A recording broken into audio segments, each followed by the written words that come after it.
Good morning, everyone. Welcome back to the Blind Press YouTube channel, Coffee Stream 114. And it's Friday, which means it's guest day. And today I have a very special guest, Tailed Feature. How are you, Tailed? I'm not too bad, thanks. How are you?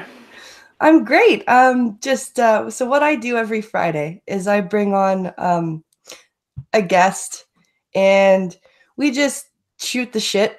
And so I know that lots of people know who you are, but give us a quick rundown of your channel and what you like to do on your channel for those who may be tuning in who don't know who you are. I don't know who that might be, but I'm sure there's plenty of people who don't know who I am. I guess I started off as kind of a pretty typical sort of anti-SJW, anti-feminist kind of channel, just doing response videos and things like that. That genre kind of was a bit oversaturated and stuff, so I thought I would branch out a little bit and kind of do some musical parodies and things as well, because music's a big passion of mine. So yeah, I kind of just more general kind of political commentary and stuff. Lots of I try and make it entertaining and try to be funny. I'm not like hilarious or anything like that, but I try my best at doing that kind of thing.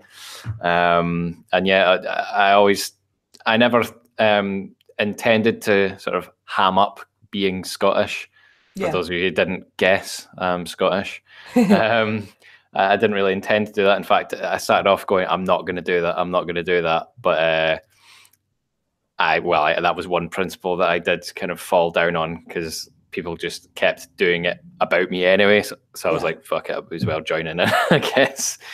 So yeah, that's basically it. I just kind of comment on stuff that's going on. Obviously, quite a lot of it is Scotland centric, because we're kind of the one of the canaries in the coal mine when it comes to all this ridiculous sort of PC culture. Yeah, what's the climate like over there? Like I get the snapshots by reading articles, but like how bad is it? Well, I mean, I think when it's quite good to have a little bit of perspective on these things, because when you're hypersensitive to all this kind of stuff, so when you're paying attention to it all the time, sort of like we are in our sphere of YouTube, I suppose, it's very tempting just to go, yeah, this is it. We live in this authoritarian hellhole, and you can't say anything, and the police are ready to just knock your door in at any moment, kind of thing. Yeah. I think the majority of people, they don't even know this is happening, and that's not to say that it's because of ignorance or anything like that. I think it's not quite as widespread as you would think. So trying to have a little bit of perspective on these things. I've seen people saying, "Oh, there's no chance I'm going to go to Scotland. There's no chance I'm going to go to the UK. I don't want to get stabbed by a Muslim in London or that kind of thing." These things are sensationalized a bit. There's obviously truth to them, for sure. But yeah, if I don't want to sort of put people off coming to my country, because it is still really nice here. Well, if you get good weather, there's plenty of places to go in Scotland where you're unlikely to even meet anybody. And we've got the Highlands where you could go for a hike or something like that and not meet anybody for like an entire day. Oh wow! So sounds like Canada, but smaller. A lot smaller, yes. And I was going to say without beavers, but apparently they're actually reintroducing beavers to Scotland. So, oh really? Yeah, because we used to have them and then we hunted them all. You used to have beavers, wolves, bears, lots of different things. There has been talk about reintroducing wolves, but there's just too many dumb people that would go, camping and just like leave raw meat out and stuff like that, and perhaps get attacked by a wolf. I don't know why my little dog is dead. We've had these issues with so we have coyotes here, which are basically halfway between a wolf and a dog. So they're smaller than a wolf, but they have way less fear of humans than a wolf would. They have more of the dog type of approach to humans, but they More of the are, fuck you attitude. yeah, pretty much. And we've had stories with people walking their like tiny ass Chihuahua dogs in conservation areas, which first of all is, yeah. And they let them off the leash, and then they're surprised that a coyote comes and eats the dog. And it's like, well, sorry, but first of all, you're in a conservation area where they're known to be, and second of all, there's leash laws for a reason. Like, Yeah, so that's it's not only that. People think that wolves will just come out and eat the sheep that we have here. yeah, I could see people being worried about that. Yeah, but you know, when you've got 1 million sheep, You guys do have a lot of sheep. we do, yeah. Not as many as New Zealand, but you know, most of the Highlands was more or less sort of inhospitable for a lot of people. It's not very good for you know, farming and all that kind of thing. So in the 17 and 1800s, the landowners decided, we're not making any money from these subsistent tenant farmers that have been on the land for thousands of years. Let's kick them all out to the coast and put sheep in their place. So that was the Highland clearances, basically, and that's when, you know, thousands of people, after being booted off their sort of ancestral homeland, moved to the cities or decided to emigrate to places like Canada, like Nova Scotia and Cape Breton and all that kind of thing. My family thought, nope, we'll just move to the lowlands. We've been here ever since. You know, so most of the people that were in the village that my ancestors were cleared from, they thought, let's move to New Zealand. And mine thought, nope, we'll just stay in the country, but just move a bit further south. Oh, okay. Mm-hmm. Scribe says sheep thrapple. Of course he does. Hi, Scribe. That's a long running joke between us. Basically, he was asking me about what the most like Scottish place name ever is, and we went through quite a few of them. You know, like Achtermachte and Drumnadrochit and all these sorts of places. And then I said, well, there's this awful sounding place name, which is actually an awful place as well, called Gauk Thrapple. It's really horrendous sort of place. It basically looks like, you know, like East Germany or something like that. Lord. High rises and all that kind of thing. But he thought I said goat thrapple. Oh, so that's one of our things now. That's where goat thrapple comes from. That's where goat thrapple comes from. Because I've seen him do it before when you've been in chat in Lords of the Night, and I'm like, goat thrapple, what? Yeah. So I like doing an impression of Scribe doing an impression of me. So that's when he's like, goat thrapple. How many people try to do the Scottish accent for you? Just about everybody that I speak to who isn't Scottish, and it's always cringe. I mean, some people are okay at it. You know, they just kind of do a generic Scottish accent, but or they'll try and say that, like, for example, Gutenberg thinks I have a fake Scottish accent because I don't sound like Count Dankula. Okay, but you're in two different parts of Scotland. Exactly. So it'd be like saying, well, you don't sound like, you know, you're from LA, so you can't be a real American. Yeah. You don't have a Texan drawl, therefore you're not American, you know. Because the accents in the UK are vastly different, even, you know, sort of 10 miles apart from each other. Yeah. You know, so yeah, thanks from another part of Scotland for me entirely. So yeah, he's sound the same. But apparently people think that we you know, they can't tell us apart. I have no idea why. Uncultured swines, that's what it is. Your voices have a different timbre, let alone a different accent. Yeah, I mean, I have to wonder how many people are just kind of trying to wind us up. I know, right? It doesn't Like, work. my Yeah, doesn't work unless you call us English. That's when it does. yeah. My mother's family are from Scotland, but I think they're from more of the Highlands area. I haven't met any of the Scottish people from the family yet, and I think there are still some over. I would like to go to Scotland at some point.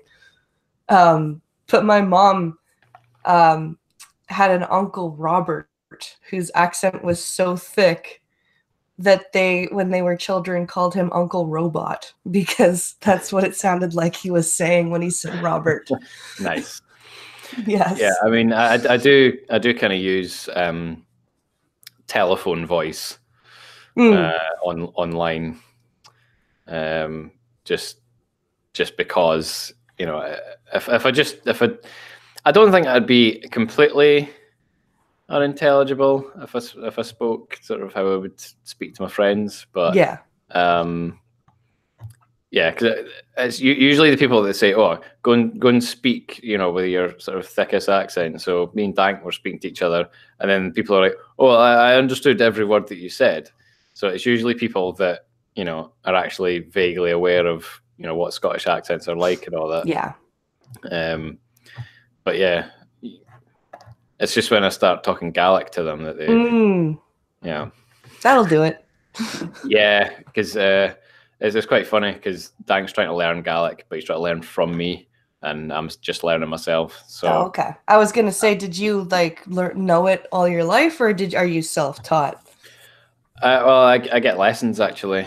Okay. Yeah, but I'm mostly kind of self-taught because it's very, very, very difficult. Like I learned a bit of French when I was at school. I hated learning French. I learned a bit of German as an adult, but then never used it, so just lost it all. But I thought, you know what, I'm actually going to make a concerted effort to learn Gaelic because it's a dying language, and you know, people might just say, "Let it die," but you know, if there's a market there for it. I like the sound of Gaelic. Well, that's good, Gleba.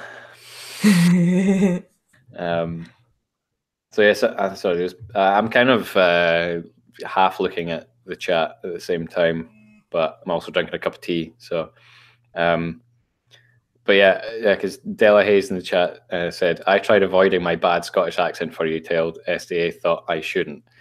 Well, you do, man. SDA doesn't try and do my accent as far as I'm aware, at least not to my face. But I know she likes my accent for whatever reason. To me, it's common as muck, but I guess it's maybe, well, it's just not something that you hear very often in sort of your neck of the woods. Yeah. So yeah, I don't care if people make fun of it. I make fun of myself. That's kind of the point. Hence, you know, the stupid avatar. You know, I kind of went all out with the Scottish thing just because I'm kind of making fun of myself at the same time. Well, I love the bagpipe intros to all of your like commentary videos. It's like, yes, bagpipes. Yeah, a lot of people just like, I hate bagpipes. I turned it off as soon as the bagpipes started. And I was like, okay, so you turned it off within the first 3 seconds of the video then. when played correctly, bagpipes are freaking amazing. Well, I agree. I like solo bagpipes more than I like pipe bands because agreed. Yeah, I mean, yeah, you see a lot of pipe bands and stuff, and I get why people don't like it. But I mean, I listen to stuff that is just noise a lot of the time. I listen to lots of different kinds of music and some stuff that wouldn't really be considered music by most people. I don't care. I just listen to whatever. Bagpipes, they don't make me, you know, just want to like rip my shirt off and start going freedom or anything like that. But you know, I do like them when they're played well, and I think they're funny when they're played badly. So, but actually, the best time actually was I went to the village that my family were cleared to during Highland clearances, and it's a very poignant spot on the coast, and it's all cliffs and stuff, and it was a beautiful sunny day. And it was just, you know, as I say, just really, really poignant. I was just kind of walking along this sort of cliff edge, looking out over to the sea, and the wind was kind of just there was just a light breeze, which is quite rare because up in the Highlands usually it's a howling gale. So just walking along this cliff, and say nice lovely day, and then I just heard bagpipes blowing on the wind. Yeah. I was like, am I just imagining this? Because that is really sort of weird. And I kind of looked over so at the brow of this hill, and there was a guy standing playing the pipes just by himself, playing a lament on the pipes. And it was that's awesome. It was the most, I don't know, it was kind of a surreal experience because the wind, there was a bit of a breeze, so the sound of the bagpipes was just being carried on the wind rather than, obviously it's quite a brash instrument, but because the guy was quite far away and the wind was kind of carrying it, it was actually really, really nice. It was cool. I quite liked it. And I started walking back towards him, and he'd gone by the time I'd got to where he'd been standing. Aww. So I couldn't even speak to him or anything. But yeah, that was nice. That was really cool. And I see Omegon's in the chat talking shit already. Oh, hi, Omegon. Welcome to the show. You've never been here before. Tailed loves to be rimmed by bull dykes, apparently. Oh. I didn't know that, so... Well, we're all learning something today. We are all learning something, yeah. I didn't know I liked that. I'll have to try it sometime. Find out, yeah. So I can tell by when I listen to your parodies that you like a lot of rock type of music. Like what other types of music do you like to listen to? Well, my I guess my favorite type of music is kind of more metal kind of stuff. Yeah. Me too. This is the thing, right? As soon as you start saying, "Oh, I'm learning Gaelic and I'm Scottish," and all that, they're like, "Oh, you must like folk music and stuff." I actually hate folk music. Any description or the diddly stuff, I just absolutely hate it because it's all the same. It's just really tiring. I get why people like it. It's just not really for me. Because there's I don't know if you know this girl, Catherine McLean, her name is, and she's I think 18 or something like that. But she's something like 6th generation American, but her family have just kept the sort of Scottish part of their family, the tradition, going through. So she plays the fiddle, and she plays it really well, but she knows far more about sort of the traditional music of Scotland than I do. Okay. Because she was like, "Oh, you're Scottish, you must love all this stuff," and I was like, "No, I really, really don't." I think it's really twee and kind of makes me a little bit nauseous if I have to listen to it for too long. But yeah. So other than metal, sorry, you said what do I like? No, what don't I like? I really like 80s synth pop. I love Depeche Mode and Erasure and stuff like that. I know people are going to be like, "Oh, that's so gay, you like Erasure," but I like. Yeah, you know what? 80s pop, no matter how much it may annoy me, is infinitely better than today's pop. Well, yes, exactly. There's people were still singing in that pop. Yeah. Yeah, there was loads of great stuff in the 80s. And I'm not so big on kind of like 80s like hair metal and stuff like that. I like the heavier stuff from the 80s. Your kind of thrash metal and all that sort of stuff. I never really got into Motley Crue and Guns N' Roses and all that kind of stuff. Not that I dislike them particularly. It's just not really what I choose to listen to. Right. But I think my favorite decade for music is the 70s because there was just so much, variation going on. That's true. There was a big evolution for music in the 70s. Yeah. So you'd have, there was a show that was on over in the UK called Top of the Pops, which is basically just like a chart show. So it would give you sort of the top 40 songs, best-selling songs of that week. And it ran right up until about, 2004 or something like that. It started in the 60s, I'm pretty sure. Oh, wow. It went up till 2004, basically when, people were just downloading music illegally, and so people weren't really buying singles anymore at that point. So they kind of stopped it, because they would basically either show a music video or they would have the band on or the group on, like miming, basically. It was very, it was very sort of family friendly. There was nothing. It was on the BBC, so there was nothing. They sometimes played live, but when they started showing a lot of the old episodes of Top of the Pops, Top of the Pops 2, and they replayed a lot of them. So you'd have, like an episode from 1970, and you'd have, like, I don't know, Puff the Magic Dragon at number 1, and then number 2 would be like Black Knight by Deep Purple. Yeah. And then you'd have, some disco, and then you'd have some soul, and it was just tons and tons of stuff, and it was so varied. It was, that's why that's my favorite decade, basically until punk came along and ruined prog rock, because that's my other favorite genre, is like prog rock stuff.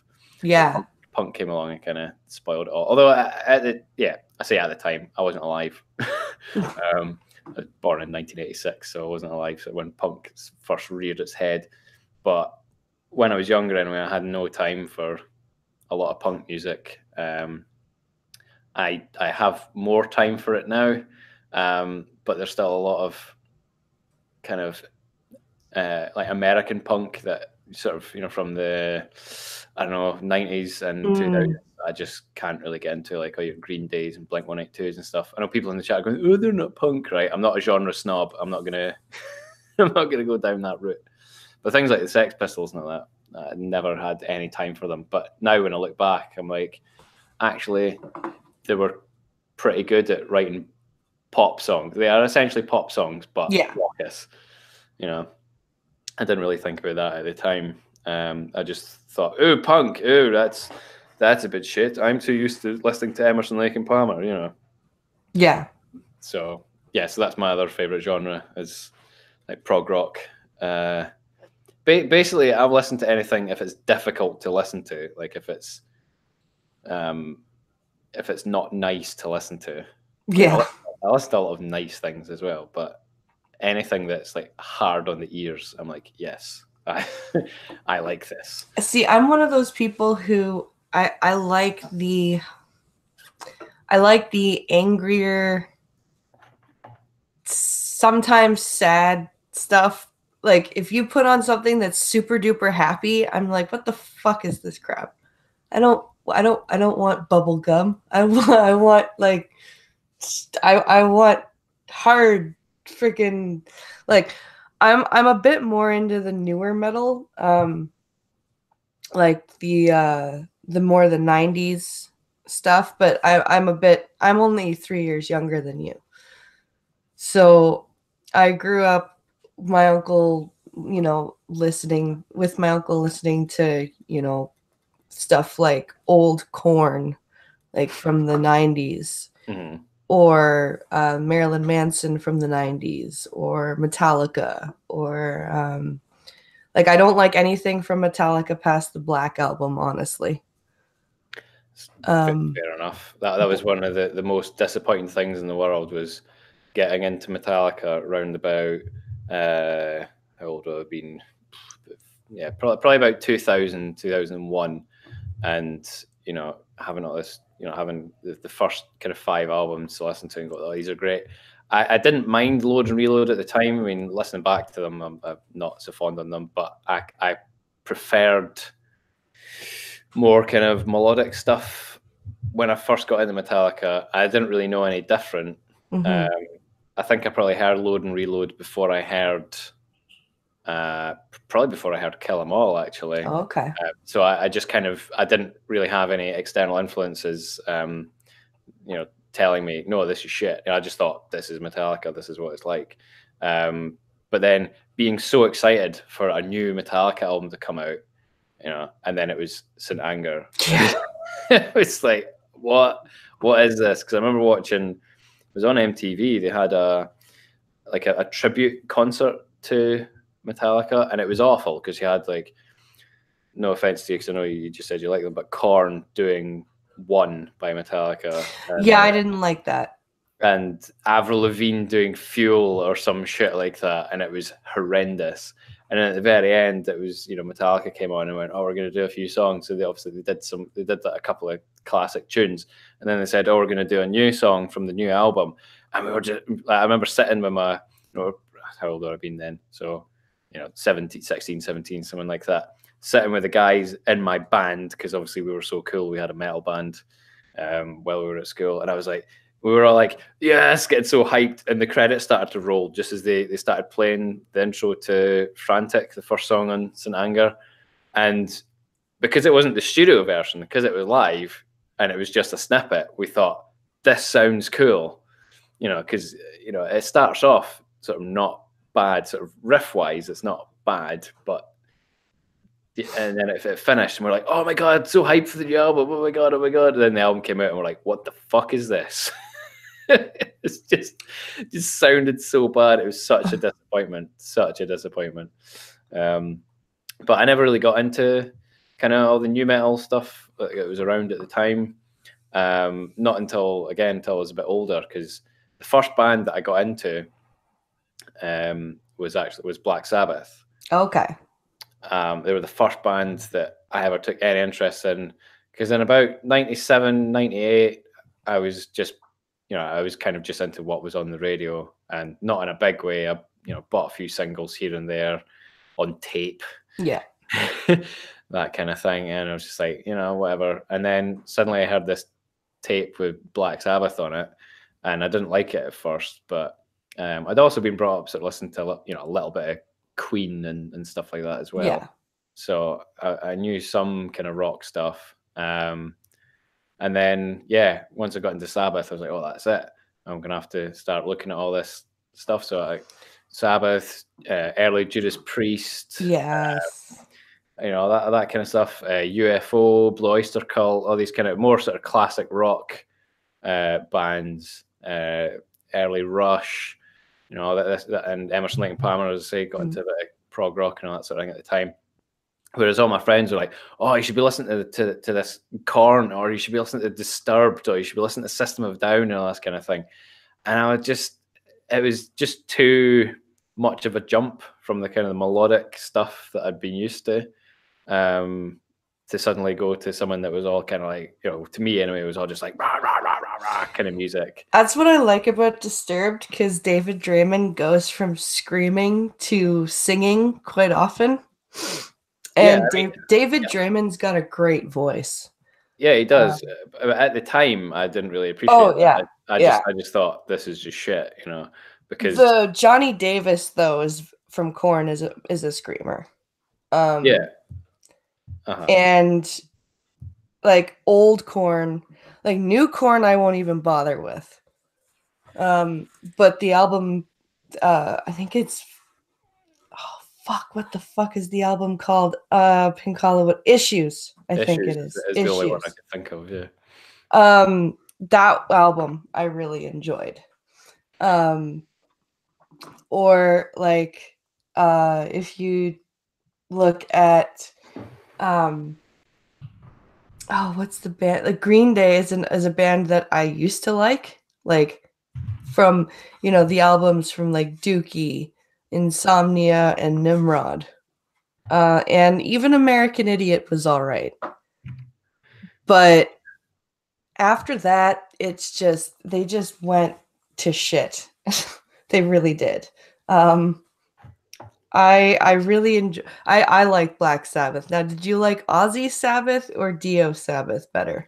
Well, this is a controversial thing, but I just want to just go back just a little thing. Sure. It was just because there was this great story. Well, I say great story. I just love telling this story. It's just a stupid thing, really. But there was a guy at school, a guy I was with at school, and he was one of these sort of one-up type guys. He would always try and get a better story. He would always, you know, try and it doesn't matter what you said, he would say, "Oh, that was shit. This happened," and he was always trying to get the better of me, because he was one of the other metalheads. Right. And I never really considered myself a metalhead because I wasn't into sort of the metal of the time, of the period. So your System of a Downs, your Korns, all that kind of stuff. Papa Roach, all that kind of stuff. I didn't really have much time for that, I'm not gonna lie. Like Slipknot as well, and he tried to get me into Slipknot. It was weird because he said, "Oh, you like Black Sabbath? You'll like these guys then." And I'd never heard Slipknot. No. He gave me the I don't know if it was their first album or it was the single of Wait and Bleed, and I just thought, this is just shit, you know, because I'd never heard sort of anything with like screaming and stuff. So he let me hear that, and I was just like, this is just awful. Absolutely hated it. But he was like, well, if you like classic metal, you'll like Iron Maiden, all right? So we went round to his house, and he showed me, you know, his dad's sort of battle jacket, you know, the ripped denim shirt with all the patches and stuff on it, and it had, you know, obviously being his dad's one, it had, you know, like Rainbow and Priest and Scorpions and Van Halen and all that kind of stuff on it. And I was like, oh, that's really cool. That's really cool. And he was like, right, I'm going to put on some Iron Maiden for you. So he let me hear their first album on vinyl. Nice. And I was like, oh yeah, that's all right, yeah. And then he played one of the tracks, I think it's called Transylvania. And he went, I bet you're wondering when the singing's going to come in. And I went, I'm guessing it's an instrumental. You know, he was always like trying to like catch you out, sort of thing. And I just remember him saying, you know, soon enough, you won't really listen to Black Sabbath anymore. You'll only listen to Iron Maiden. And that never happened. This might be a little bit controversial for metal fans and stuff. I don't really like Iron Maiden that much. I just think they're very samey.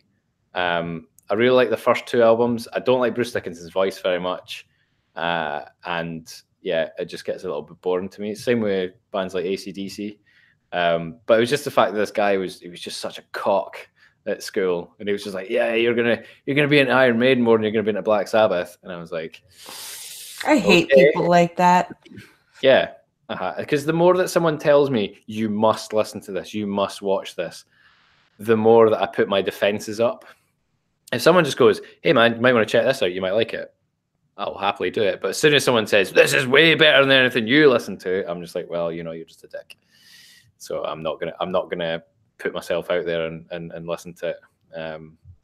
But luckily, obviously, as you grow up, those kinds of people just kind of disappear because you don't want to hang around with them anymore. But just sorry, Hyric Prostate's in the chat, and he just said Di'Anno Maiden is best Maiden. Yes, I agree with you, sir. We're in the minority, but Paul Di'Anno, I'm much prefer the era of Iron Maiden. But that's just a personal preference. Okay, right. Ozzy or Dio Sabbath? Right. Right. I am a Tony Iommi fanboy, so I don't really mind.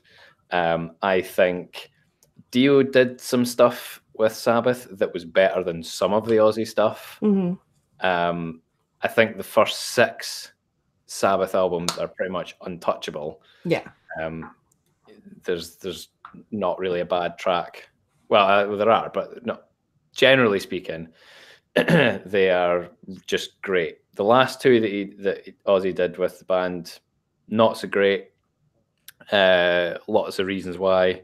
Yeah. But there are some good tracks in it. And then when Heaven and Hell and Mob Rules came out, I mean, oh, what a kick up the arse the band had. Mm-hmm. Yeah, I thought they're absolutely brilliant albums.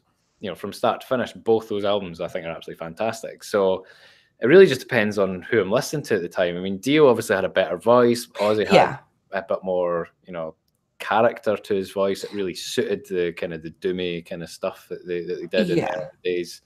So it's really. I mean, I've always been involved in kind of like Sabbath discussion boards and stuff like that. You know, when BB boards were a big thing and all that. Yeah, for sure. So, you know, I've had these conversations all the time. I hate when people say, oh, well, you know, it's only Sabbath with Ozzy. I'm like, well, no, I wouldn't. I think they have both are different. Both are good in different ways. Because I like Dio's really big voice, right? Yeah. But I also like Ozzy's voice because it, like you said, it adds to the content of the songs.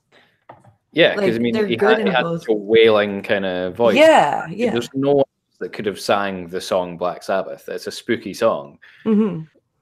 and okay, the lyrics are a bit cheesy nowadays, but listening to him, he sounds like he's some kind of I don't know.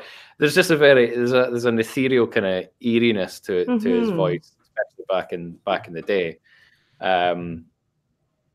But yeah, I think my opinion is that whatever Tony Iommi does, that is Black Sabbath. He wrote 90% of the music. Yeah. He was the unofficial sort of band leader. He was the one that was always going to the record companies to speak to them.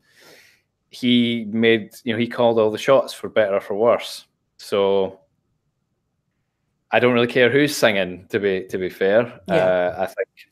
I think every album that they've ever done, with Ozzy, with Dio, Ian Gillan, even Glenn Hughes, Tony Martin, I think they've all got something to offer. People just get really hung up that it says Black Sabbath on it. People look at, like, I don't know, the Eternal Idol album from 1987 or something and go, right, there's Tony Iommi and a bunch of random musicians. Yeah. I can understand why people say, well, that's not Sabbath, but if that's all it is, we went, okay, change the name of the band. Does that change the music? People just go, that's not Black Sabbath. They don't go, that's shit. They go, that's not Black Sabbath. Yeah. So I don't really care all that much. I think every album's got something to offer. I think you've got a great, if people are, shutting themselves out from certain music because they don't like what name was given to the band, I think you're missing out on some great music. And I think, what was that? Who was that guy? Was it Razor Fist? Was it Razor Fist? He did a sort of a big long video about Sabbath, sort of from their inception right up to the modern day. Right. Went through every single album, and he did I think a very, very fair kind of deconstruction of their entire career. It was very enjoyable to watch, I thought. So I kind of agree with him on quite a lot of the stuff that he spoke about on that. But sorry, I could go on. This could have just been the Black Sabbath stream. That's fine, man. That is something that, Tony Iommi was my biggest inspiration to start playing guitar and all that kind of thing. He's always been sort of my biggest hero. I had the honor of meeting him twice as well. Oh, wow. So yeah, the first time I couldn't even speak. I was 18 and I was just like, I got introduced, I was like, this is, and he just went, all right there, and I just went, couldn't say anything, got a picture of him, and that was it. Yeah. And Irate Prostate asks, is Ian Gillan dead? No, don't think so. I met him too. Oh, cool. Yeah. Sorry, this isn't going to be like the name dropping stream. That's fine. I actually got to meet this is another new metal band, Stained. I got to meet the lead singer of Stained because I went to a concert. They were playing at a local club, and I went to their concert, and I brought my cane with me. And my girlfriend was like, why'd you bring that? I'm with you. You don't need your cane. And I'm like, just trust me. So I kept it in my pocket. All right. I see where this is going. I kept it in my pocket till the end of the show. And then we, everything's done. And I pull out my cane and I just walk over to the barrier. And the security guard's like, oh, hi. Do you want to go meet the band? They're still out back by their bus. You go right now, you can meet them. Yeah. I'm like, okay. So we went and got to meet them, and I got a bracelet signed, like one of those leather things. And I got to shake his hand and tell him, because I was going through a lot of shit, and his music really spoke to me at the time, and I got a chance to thank him for his music and thank him for the help that it had given me. And he kind of squeezed my arm and he was like, thanks, like that means a lot. And that was really cool. I didn't fangirl on him, thankfully. Yeah, because I mean, I've got a blind friend, and we went to see Sabbath when that was 2013. Yeah, so on the 13 tour, and I mean, I got free tickets. I'm not gonna sort of go into how I have connections, but I got free tickets, and we had after show passes. But Nice. basically, the bands tend not to hang around unless it's like a VIP kind of meet and greet thing. Yeah. But my friend, he's a big guy. He's like ex-powerlifter guy. He's pretty huge, and had his white cane. And we went down, and we basically just got ushered through the back, Yep. almost like immediately. I mean, we did have the after show passes, but Yeah. we didn't even really need to show them. He was just like, "Oh, just come through, just come through." We went, I think most of them are away by now anyway. So I mean, Geezer and Tony, they were already away.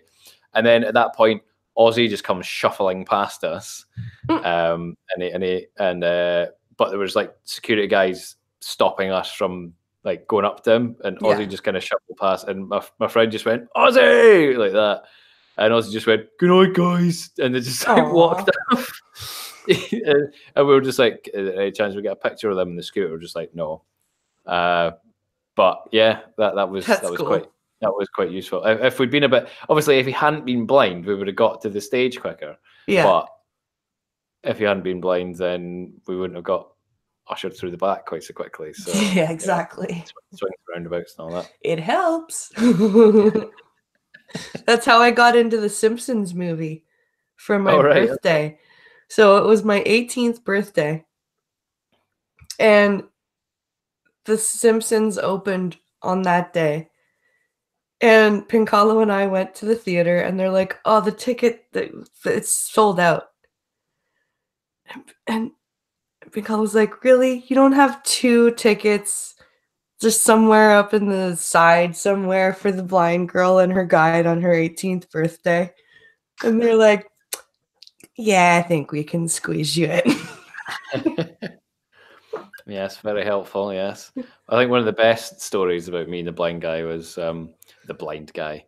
The blind guy. My blind friend. We were in America together, and we did a lot of like stupid shit. Like, for example, he said, "I want to drive a golf buggy."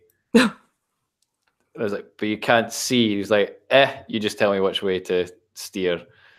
So that was one thing that we did. There is a picture of me hanging on the back of a golf buggy while he drives it, and I was like, right, no, right, no, your other right. Yeah, that kind of thing. It was yeah, that was interesting. But one of the things we did was we decided that I would put on his shades and take his cane, and he would guide me through Walmart. Oh God. Yeah. And I was just like, right, I'm not going to say anything then. I says, I'll try and pull you in certain directions, but other than that, yeah. So we just want to see how it would go, and I may get me too'd for this, but yeah, I did kind of use the cane to like prod at people, and yeah, kind of kept like hitting girls on the bum with it and stuff, and going, "Oh, sorry," they'd be like, they turn around and go, "What the hell?" And then they'd see, and they'd be like, "Oh, I'm really sorry." I'm just like, yeah, whatever. Sorry, swinging this. A lot. So that was great fun. I almost beat a homeless guy with her cane once, Tail. Don't worry about it. It's okay. Yeah, the difference is she's actually blind, though. I was just being a dick. Yeah. No, Pinkalo's not actually blind either, but he almost beat a homeless guy with my cane. Oh, sorry. I thought you said that. No. He, we were in the car, and we were in Toronto, and there's a big like homeless problem there, and what they have is they call them squeegee kids, and they come up to your car, and they freaking wash your windshield, and then they pretty much demand that you pay them. So we're stuck in traffic, and this freaking, swear to God, he was on meth or something. literally climbs on the back of the car and starts wiping the window. And Pincalo's just like, get off my truck, dude. Get off my truck. Then he's like, rolls down his window. He's like, get off my fucking truck, dude. And this guy's like, get out here and fight me. Freaking Okay. Pincalo's just like waving my cane out the window. He's like, get the fuck off my truck, man. Well, yes, seems reasonable to me.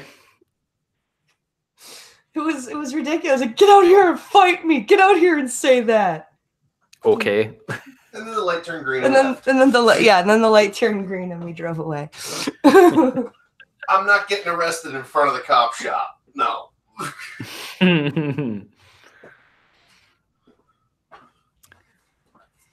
Are you off? No, I'm not off. Oh. I'm insane, but I'm not off. It's okay. Well, Ted, thank you for showing up, sir. It's good to hear your voice. And hello, everyone. Hello. that's Pincalo. He's my crazy husband. Soundproofing option stuff. Is my pop filter drooping or is it fine? Slightly. Why? What's up? I was just worried that. You're fine. Okay. You're okay. Don't worry. Don't worry. I haven't heard you popping overly. So. Oh, good. No, my pop filter was drooping a little bit. So. Well, as a guy, I know that problem all too well. She's OCD without having to be OCD. Let's see here. Oh dear. So let's see. It's almost 10 to 11 for me. So almost 10 to 4. When do you have to hop off and get ready for work? About 15, 20 minutes or so. Okay, cool. Let's see. What's chat saying here? They're just saying hello to. Oh, to Pincalo. Okay. Yeah, I've definitely played the blind card. It's there's ways to do it, and then there's like the people that do it every day. Yeah. And it gets really fucking annoying. We went to a summer camp. There's a summer camp here for the blind, run by the CNIB, Canadian National Institute for the Blind. It's similar to the RNIB. Okay. And they sponsor a summer camp that I went to for about 7 years, actually. And there was a girl there that went for a few years in a row, and she had to have some other disabilities other than blindness. She she had a speech issue. I think she had some intellectual stuff as well. Mm-hmm. But she was sent there, to try and get her out of her shell and get her to do stuff, right? Every day, every activity. I can't do it. It's too hard. I can't do it. I can't see. And finally, after hearing this every summer for about 5 years, I lost it on her. And I said, it's people like you, it's blind people like you that make sighted people think that we can't do anything. Either shut up and do what you're doing, or tell your parents you don't want to come back here anymore. Because none of us want to hear this. That's fair enough. I could imagine that being a very big downer, and it's obviously them just trying to say, I want attention. I want, it's pity. Irate Prostate says, how many bass players does it take to screw in a light bulb? None. They're too stupid. Well, you said 6. 1 to change the light bulb and 5 to stand around and say, I can do that. No, that's the lead guitar. Well, that's the lead guitarist. Well, okay, let's do the drummer one then. How many drummers does it take to change the light bulb? How many? 1, and the rest to sit around saying how much better Neil Peart could have done it. Yep. That's I do like a good musician joke, especially because I'm going to say that I play lots of different instruments, but not very well. But it just depends on what I'm playing will determine whether or not if someone says, if I'm playing bass, someone goes, "Oh, bass players are dumb" and all that, I'll say, "Well, I'm actually a guitarist." And then if I'm playing guitar and someone says, "Oh, guitarist or this, that," and the next thing I say, "Well, I'm actually a bass player," or "I'm actually a singer," or whatever.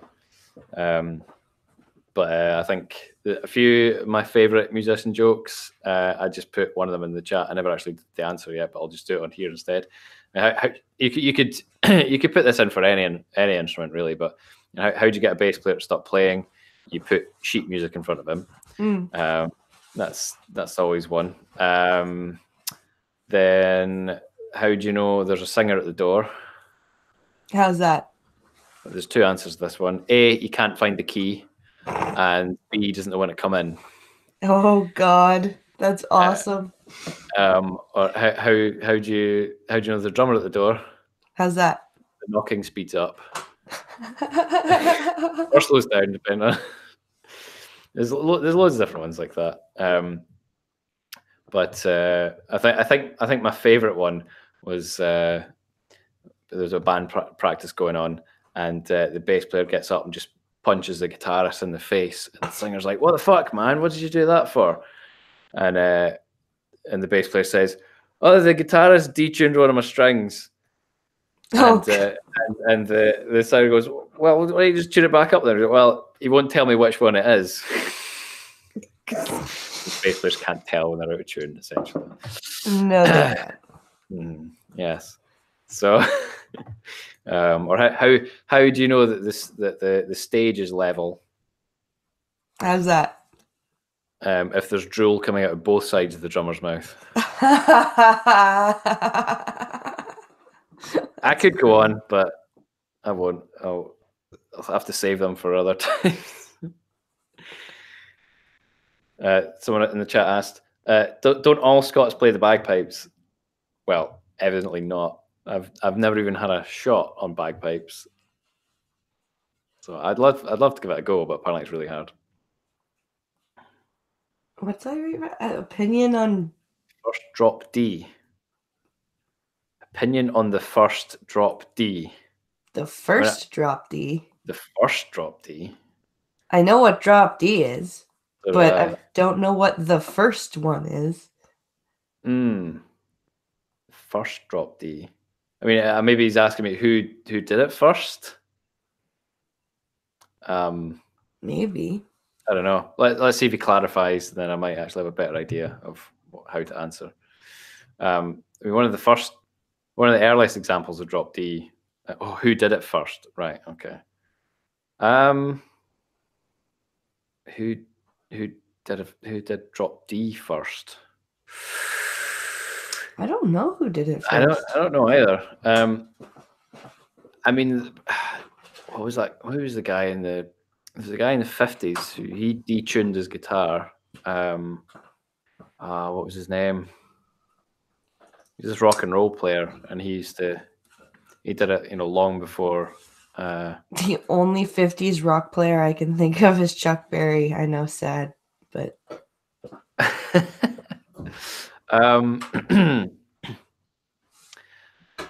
I can't remember what the guy's name was. There was a guy in the 50s anyway who did detune his guitar. I don't know if he did drop D. I Prostate saying that it's a huge point of contention. Don't know. I've never really gave it much thought. I mean, the earliest sort of popular example I could think of drop D is Queen, Fat Bottom Girls. That's in drop D. As far as I'm aware, but obviously Tony Iommi was detuning before then as well, but that was the whole guitar, not just drop D. So yeah, I don't know. I mean, Jimmy Page did it actually. He did it on Moby Dick, which was 1969. Or was it D standard? I think it was just drop D. I don't know. And then you've got people like the guitarist from Stained, who actually has a customized guitar where one of his, I think the lowest string, his E string, is replaced with a bass string. All right. And he completely tunes his whole guitar down. They play in a really weird key. Yeah, I mean, when I had a lot of people asking me, how do you play the theme tune that I did for Count Dankula? And everyone's like, man, did you have like an 8-string to play that? And I was like, nope, just a 6-string, just ridiculously detuned.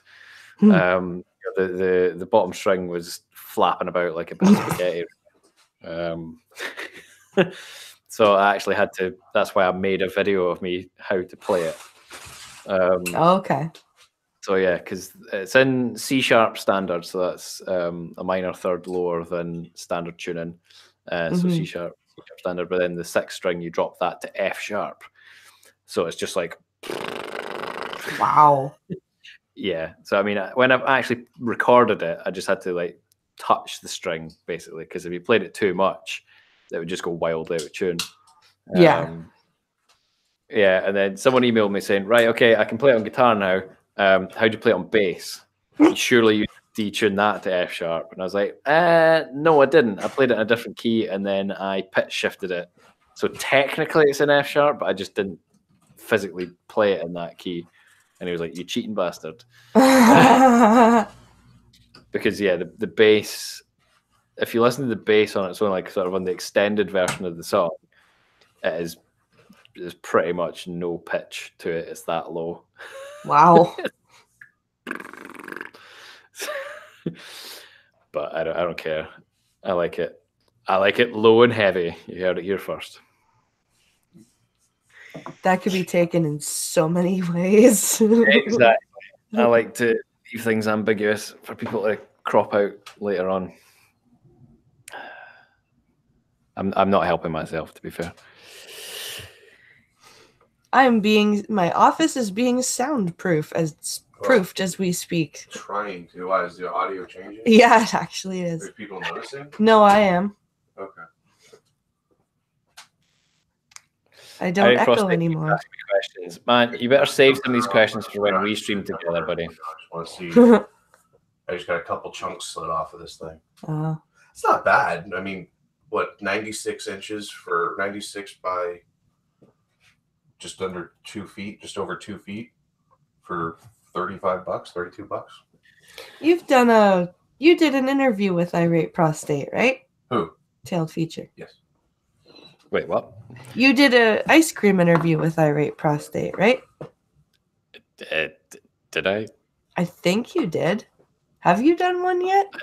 I don't think so. He asked me if I would join him in a couple of weeks. So I could have sworn you've already done one. Weird. I'm if sure not, he's in the chat. I don't think I did. If not, then I'm gonna watch it. That's very nice of you. That would be a very cool interview. Well, he's just said not yet in the chat, so well, I thought I was going mad there. So yeah, I was like, I mean, I've been on a stream or two with him, probably on Sir Adamantine's channel. Oh yeah. But yeah, I've not been on his channel. Yeah, March 17th. There we go. We've penciled it in from the 17th of March. But all right. And any final questions before I have to head off? Unless there's anybody in the chat that wants to. Does anyone in the chat have any questions for Tailed Feature before he's got to get ready for work? Mm-hmm. And I'm not going to answer any from Irate Prostate because they might be questions that come up naturally in our stream.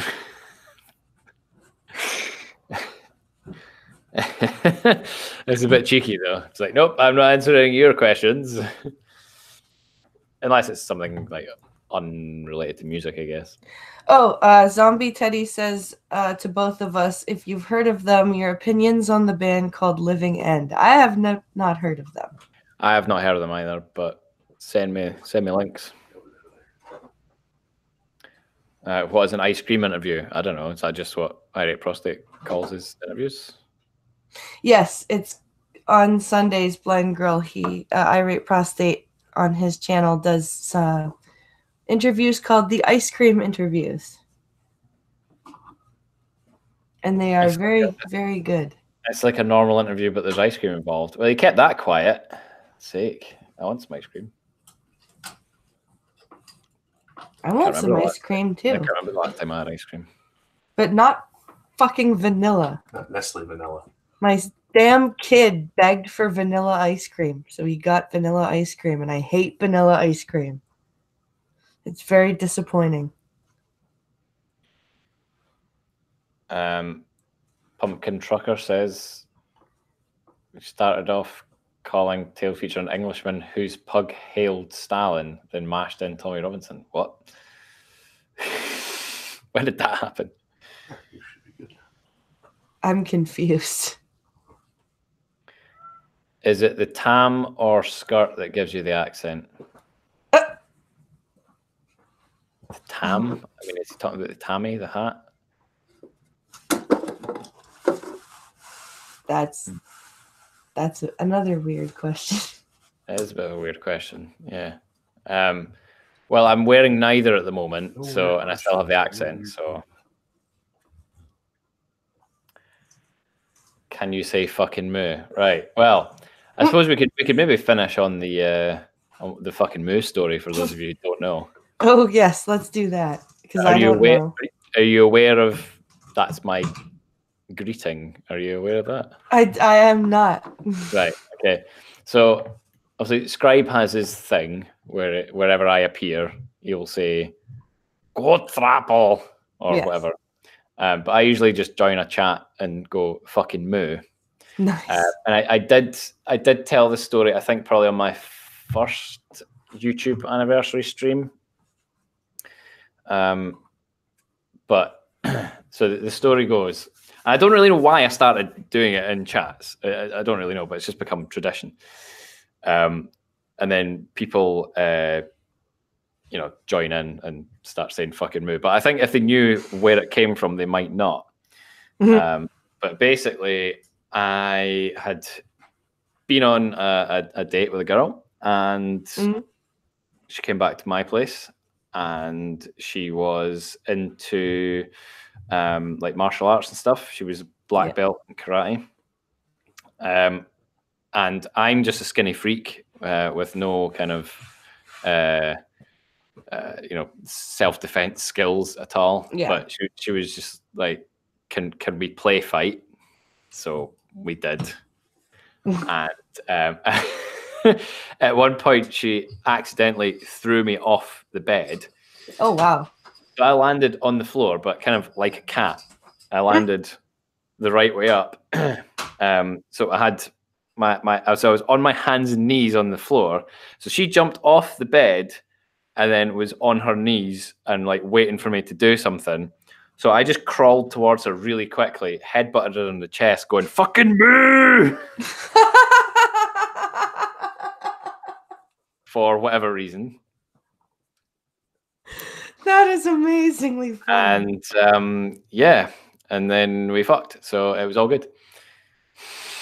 Well, apparently that's a mating cry for you. Apparently so, yeah. So I mean, we laughed about it for a long time, and that was basically where fucking moo came from. And we actually ended up being in a relationship for about 2.5 years, so it worked. That's a very amusing story. Yeah, so that is for whatever reason I've just kept on going fucking moo whenever I join a stream chat. That's become my catchphrase. Love it. So there you go.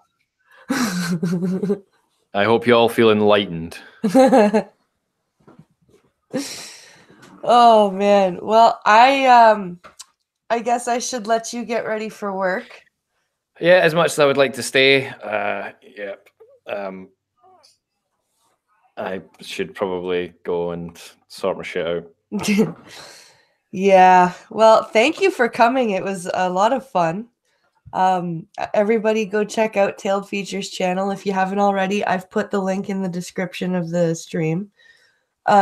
So I hope you have a good day at work, and thanks for coming on, man. It was fun. Oh, thanks for inviting me. I'm sure we'll speak again at some other point. For sure. Mm-hmm. All right, I'll take it easy. Enjoy the rest of the stream. I will. Have a great day. You too. Bye. Bye. All right, guys. That was Tailed Feature. Obviously, he's got to go to work. So I've put some news articles together for the rest of the stream. Gunfox sent me an article that would have gotten me really, really, really angry, but I'm not going to read it because it's also really, really, really, really sad. And I don't want to be really, really, really, really sad today. So yeah, I'm not going to read that one. Before I read any news, though, I'm going to tell you 2 stories about me being stupid.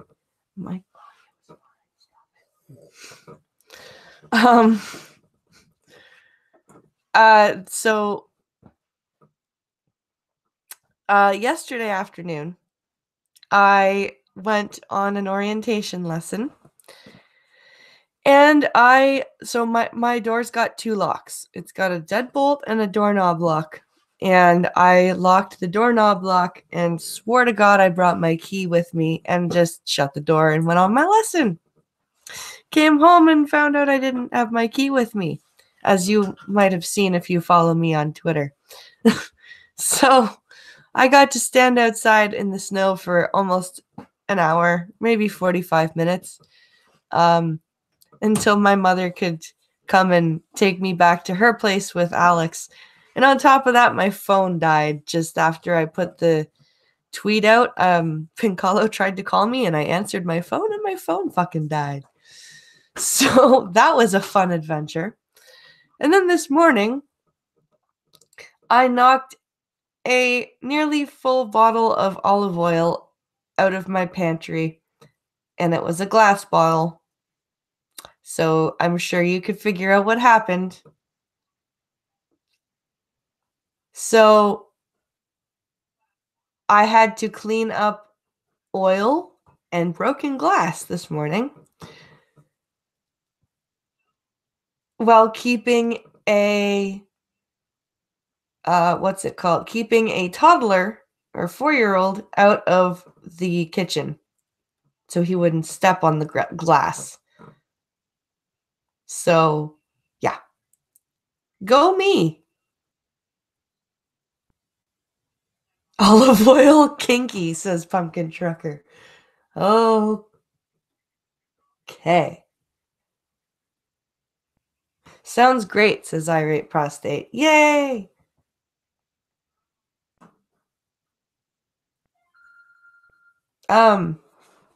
So those are my adventures in ridiculousness today and yesterday. Let's see here. Oh no! My cup is empty. Boo! This is no good. I can't finish a coffee stream without coffee.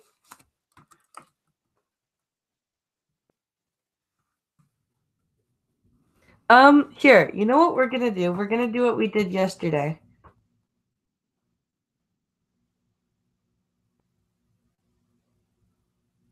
Oh, you did that with a pepper mill? Oh shit, Michelle, that is not fun.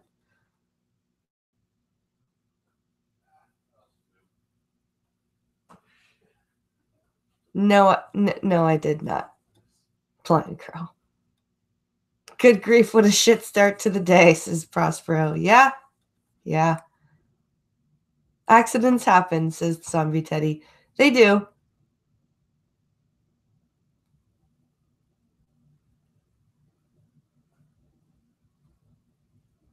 What was it? Hold on. What did I read say?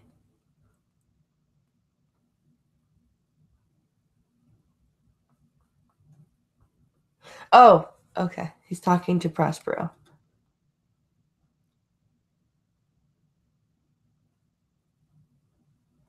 That sucks. A few years ago, I spilled a whole of seeds all over the floor. Oh, that sucks.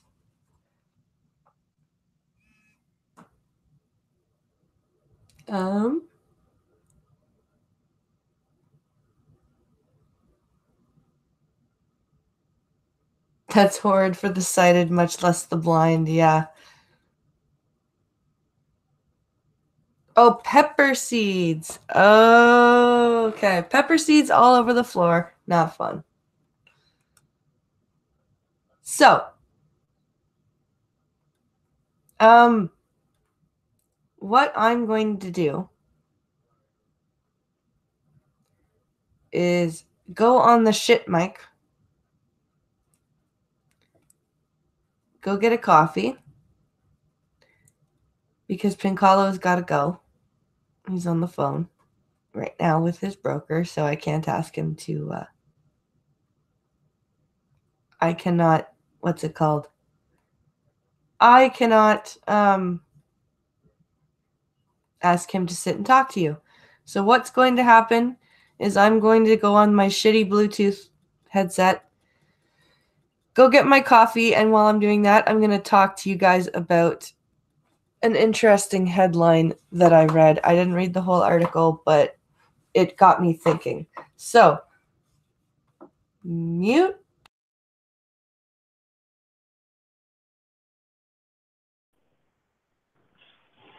Okay, here we go. I need to get out of here and take off my headphones so that I don't pull my computer down on the fucking floor. You retard. Okay, let's go. Oh, you know what would help if I actually brought the cup that I wanted to refill with coffee? I swear to Christ, I am with it today. I really am. I promise. Okay. So are you hip with it? Are you hip with it? You're not just with it, but are you hip with it? Fuck no. Aren't you with the kids? Fuck no. Fuck the kids. Yeah, that's gross. In the George Carlin sense of the word. Anyway. So there's a new headline going around the news in Canada that is saying that Jody Wilson-Raybould, the former Veterans Affairs and Justice Minister that I've been talking about, is the latest Indigenous woman to be cast aside. Yeah, she is Native. But why do they have to make every Native a victim? Like, clearly, this woman is not a victim. She was a member of the cabinet in the federal government. And yes, and actually, she didn't get fired. She resigned before she could get fired. And then she went and blew the lid off of all of this shit with Trudeau. So no fucking way is she a victim. So why in the fuck? Have fun. Thank you. So why in... Okay. Yes. So why in the fuck are they making this woman out to be a victim when she is clearly not a victim and she is standing up to this illegal partisan politics? Like, do they have to, like, seriously, why? Why do people celebrate victimhood? What is fun about being a victim? What? Seriously, I don't understand. What is the appeal of being a victim? I just don't understand. It baffles my mind. It really does.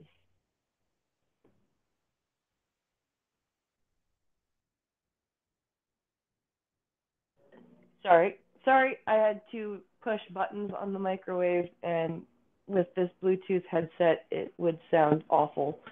But yeah, like these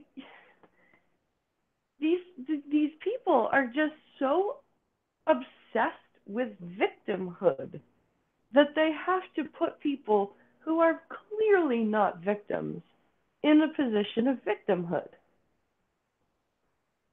Like, if she were a victim of this, she wouldn't be standing up for herself. And like, she's a victim of getting shuffled around the cabinet because she wouldn't play ball. That's about it. And then she took the initiative and resigned as Veterans Affairs Minister because she's like, I can't be a member of this cabinet anymore. And you know what? Good for her. Good for her. She stood up for herself, her convictions, and the country. She is not a victim. All right, coffee is obtained. We will be back on good quality sound momentarily, people.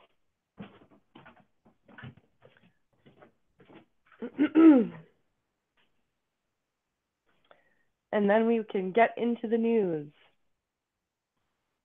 I'm being followed by a cat.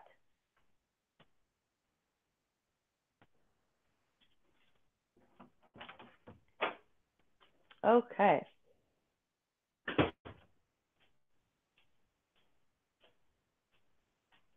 Wow, it's so weird in here not having echoes or anything.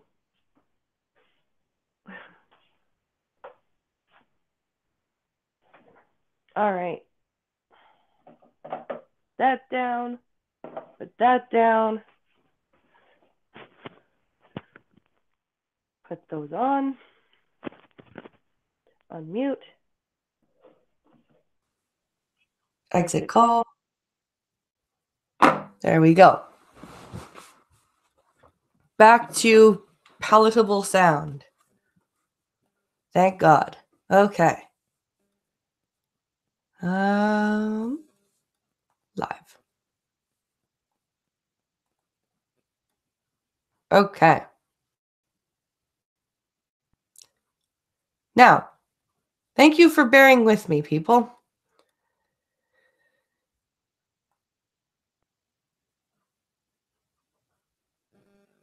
Let's see.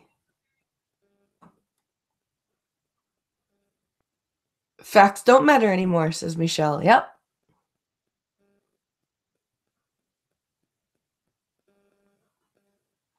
Let's see. So much for working for a feminist, is all you need. I know, right? Throw them from a helicopter into a third world shithole. Come back in 6 months and ask them if they're a victim. Very true. All you need. How odd that the male feminists turn out to be the creeps. Yep. If you're a victim, you don't have to be responsible for anything, says RVA. Yeah, that's true.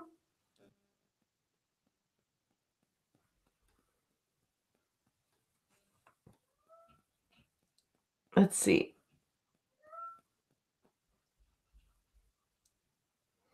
Yes, so now we're going to get into the news. Let's go into the Twitter DMs, wherein I have sent myself a few articles.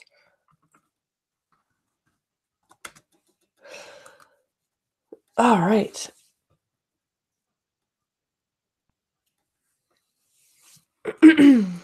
And since I have been DMing people on my computer this morning, I don't have to log in. Ha ha ha.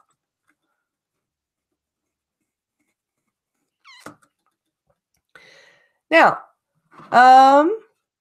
let's see. Oh, yes, march that kid off to school, Goat Man.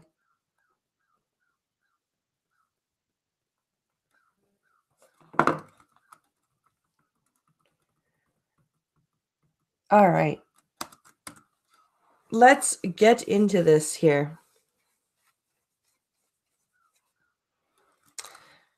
So,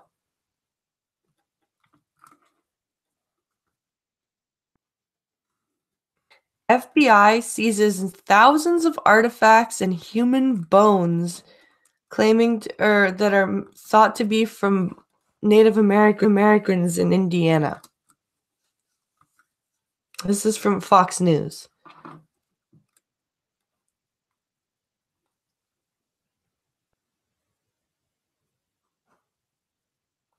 I'm ready for some rage. Just rolled 2 cigarettes, packed a bowl, and have a fresh cup of coffee. All right. Let's get the story pulled up here. So this is published yesterday.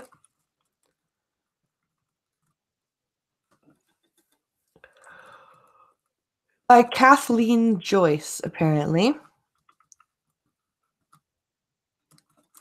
Okay. Is this a picture or the... Yeah.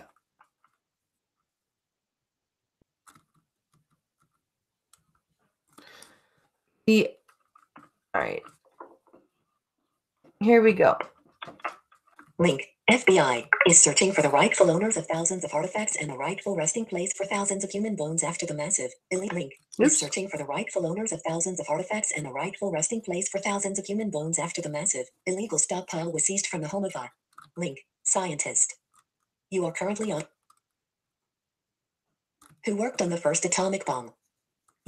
So a scientist has some random artifacts and native bones in his house? Donald C. Miller ran a museum out of his home in Waldron, Ind, of artifacts he unearthed during his trips to South America, North America, Asia, and Indo-Pacific regions. Some of the artifacts he had on display included Ming vases, Native American arrowheads, and human remains. The FBI said Miller collected more than 42,000 artifacts over about 60 years. He died in 2015 at the age of 91. Wow.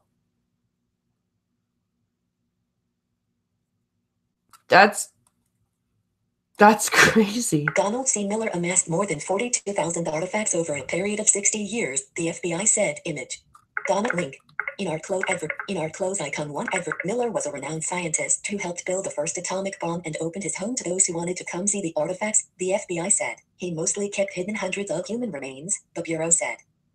The FBI said they received a tip in 2013 that Miller was in possession of the remains, many of Native American origin, at his home. In 2014, Miller, a Christian missionary, agreed to relinquish items he had likely acquired in violation of state and federal law and international treaties, the FBI said. The raid did not result in Miller's arrest or any charges, the Washington Post reported. However, until this week, much of what the FBI found inside and details of the case were not made public. You are currently on a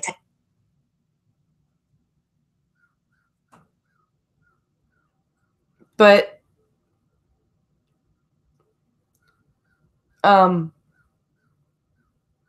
okay. Weird. Frame. He, Miller, cooperated with us throughout the course of the investigation, FBI Special Agent Tim Carpenter said, and it was his wish that we take these objects and return them to their rightful owners, and for the Native American ancestors to be reburied appropriately. You are... Okay, but why did he take them in the first place, though? And he wanted... They said that he wanted, like, of course they're going to... Oh, PayPal is telling me hold on. Let me plug in my headphones here and... You're... Okay. Of course they got to throw in he was a Christian missionary. Who cares? He fucking took stuff that he shouldn't have taken. Like, clearly he did, because the FBI is involved. But why? He was a Christian. Is that supposed to, him being a Christian missionary, is that supposed to be like a redeeming quality for him? Like, it's okay, everyone. It's okay. He was a Christian missionary, so that's why he cooperated with us. Like, I don't know. Why is the FBI involved? Probably because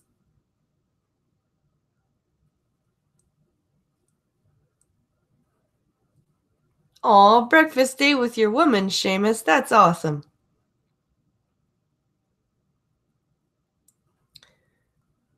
Probably because he collected things internationally, Chadwick. And state to state. So if it was like interstate, international stuff that was illegal and in violation, that's why. That's all. That's the only way I can think of.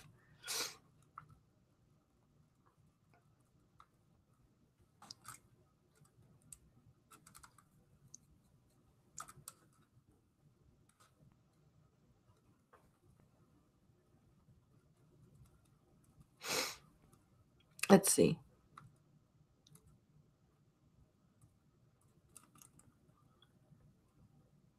Oh, wow. $50. Thank you very much. From, come on.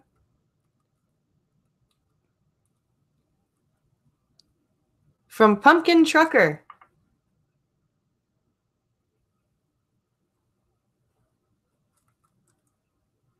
Reading aloud, unnecessary. Look into a blue parrot Bluetooth.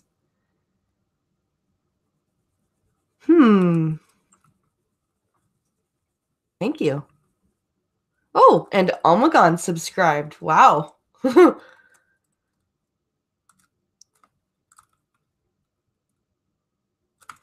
right.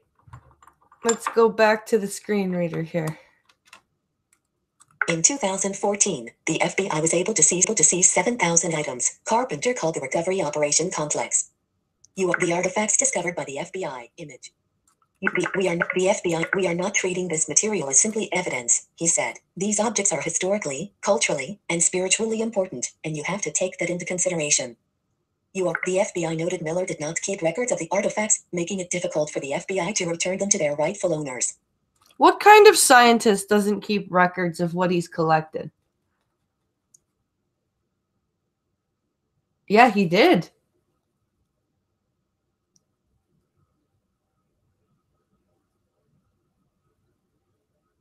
Native reservations in the U.S. are sovereign.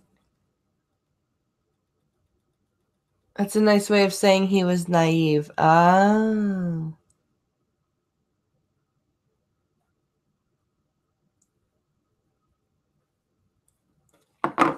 Carpenter told. Link. CBS News. In an interview this week that 2,000 human bones, believed to have been taken from Native American burial sites, were found in the home, and the FBI believes the remains represent about 500 human beings. Carpenter said Miller admitted he came by most of the artifacts illegally and revealed he went to unsanctioned archaeological digs across the globe. Jesus Christ. Wow. 500 skeletons?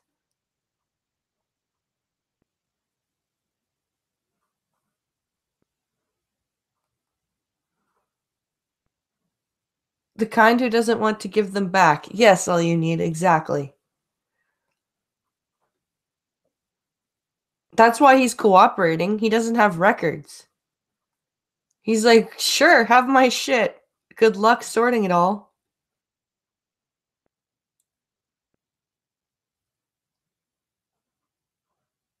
What the fuck is going on here? I'm reading the news. Tailed Feature had just been on, and he had to go to work. So now I'm reading the news. This is what happens on my coffee stream. Usually. Welcome to the new person. If you want to listen to the Tailed Feature part of the stream, feel free to skip back.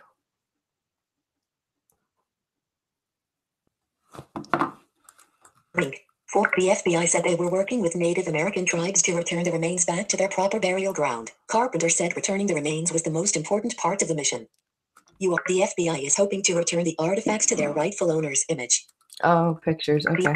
As for what you have to treat these people with dignity. These are human beings and people. It matters. It has meaning to people today. It has meaning to our children and their children, Carpenter told CBS News. You are currently on. As for why Miller would have that many bones, Carpenter did not have an answer for that. Because he's creepy?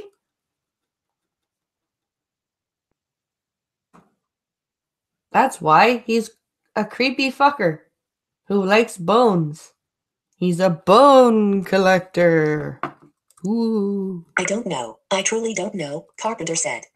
Kathleen Joyce is a breaking Oh, that's the end of that article. Because it's telling us that Kathleen Joyce is a breaking/trending news reporter for FoxNews.com. Yes, thank you very much. All right, so that's that weird story. And here's another one from Fox News. Texas school changes dress code to combat teen vaping epidemic. I don't know what clothing has to do with vaping, but okay. Okie dokie.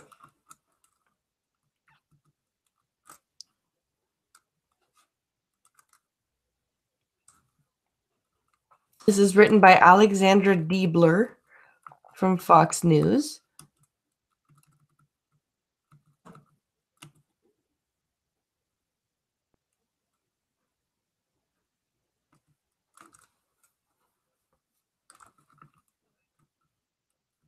So this has to do with the FDA targeting teens in new anti-vaping campaign. So this is part of the story too. So you are on the daily briefing. FDA Commissioner Scott Gottlieb says the FDA sees clear signs that youth cigarette use has reached an epidemic proportion. Gottlieb also addresses how the FDA is fighting opioid addiction. Okay, voiceover. It's pronounced e-cigarette, not e-cigarette. Just so you know. A school district in Channing, Texas, is updating its student. Link. Dress code to combat a teen. Link. Vaping epidemic. Channing Independent School District decided to modify the dress code for its schools after receiving tips that students were vaping on campus. Other than them hiding their vapes in baggy clothes, what does their dress have to do with their inhalation habits? Is vaping really that big of a deal? I guess. Vapors should be exterminated, though. I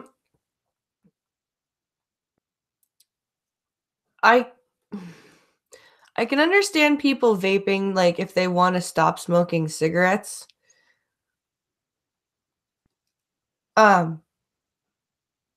Several vape juice companies have their own clothing. Oh. That I didn't know, Pumpkin Trucker. Okay. That I didn't know. Link. ABC7 reported. Link. Students stage walkout to protest school's dress code ban on do-rags. After investigating the claims, the superintendent of the school district, Robert McLean, found a couple of jewels and confiscated them from the students. Students caught vaping are also reportedly given automatic in-school suspension. We went to the internet trying to figure out, okay, how big a problem is this? He said to ABC7. You are currently on it. McLean quickly discovered how big of an epidemic vaping has become among teens. Link. According to a federally funded survey, twice as many high school students used nicotine-based electronic cigarettes, such as Juuls, in 2018 than the previous year, the largest single-year increase in the survey's 44-year history. Okay, so... And I vape. Yeah, you do. Because it's better than smoking cigarettes in your truck. I'm assuming that vaping doesn't leave like nicotine residue all over the fucking walls and the fucking, like, when I stopped smoking cigarettes, and we cleaned our, like, we had a roommate who smoked in his room despite us saying, hey, can you please smoke outside? Especially when I got pregnant with Alex. We were like, dude, you need to smoke outside. And he wouldn't smoke outside. We had, like, Pincalo spent days trying to get the nicotine off of the walls. So I'm assuming vaping doesn't cause that. I used it just to quit smoking, says Seamus. Yeah. Oh, have a good dinner, Michelle.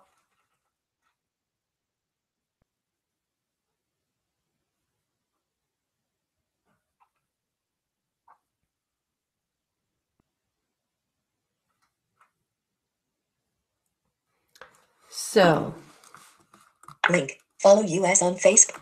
Then, if there were, the news prompted the school district to make a change to its dress code, specifically targeting long sleeves, which students have been using to hide their vaping by concealing the e-cigarette and exhaling the smoke into the sleeves.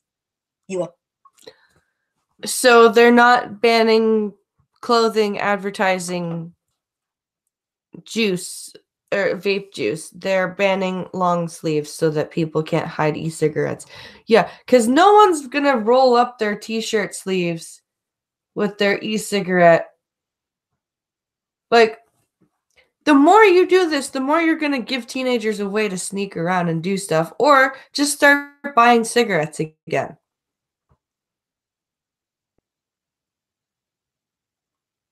Actually, it does, but it's a more pleasant smell. Oh, okay.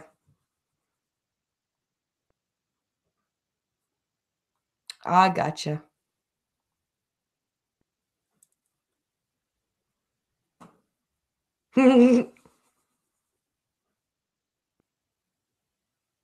Just smoke it away from the school at break time. Yeah.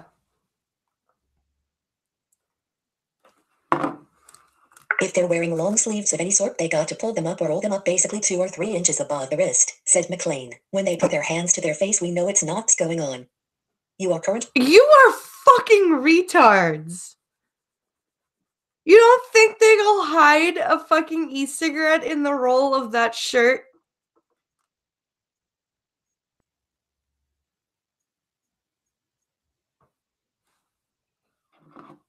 Holy shit.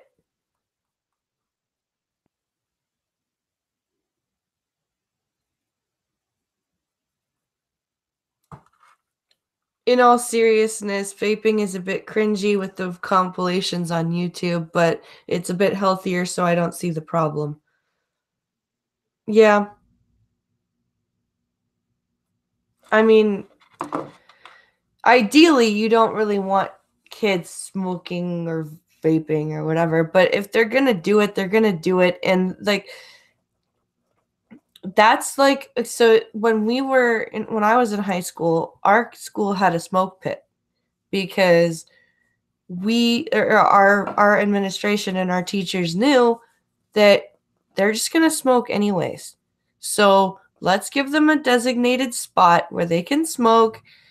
And if they get caught smoking anywhere else on campus, then they'll get in shit. But we'll just have them over here and they'll smoke and they won't bother anybody.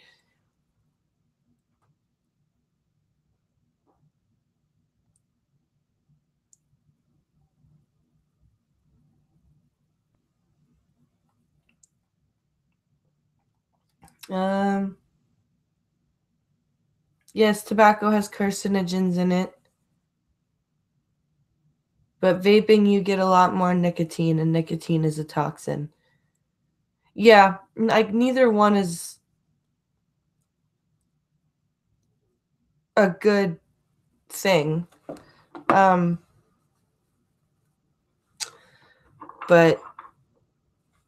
yeah, The school originally thought about banning hoods, but thought it might be unfair to some students. You are currently on a text element. It might be unfair to some students. Yeah, I wonder who that might be. We consider doing away with hoodies completely, but some of our kids are cold-natured, said McLean. Some of our kids like the hoodies. I don't want to punish our kids, but I want to keep our kids safe. Some of our kids are cold-natured. You live in fucking Texas.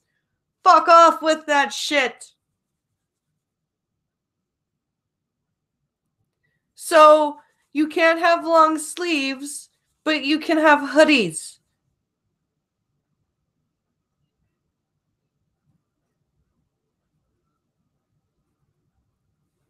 You can wear long sleeves, but not hoodies, which are long sleeves.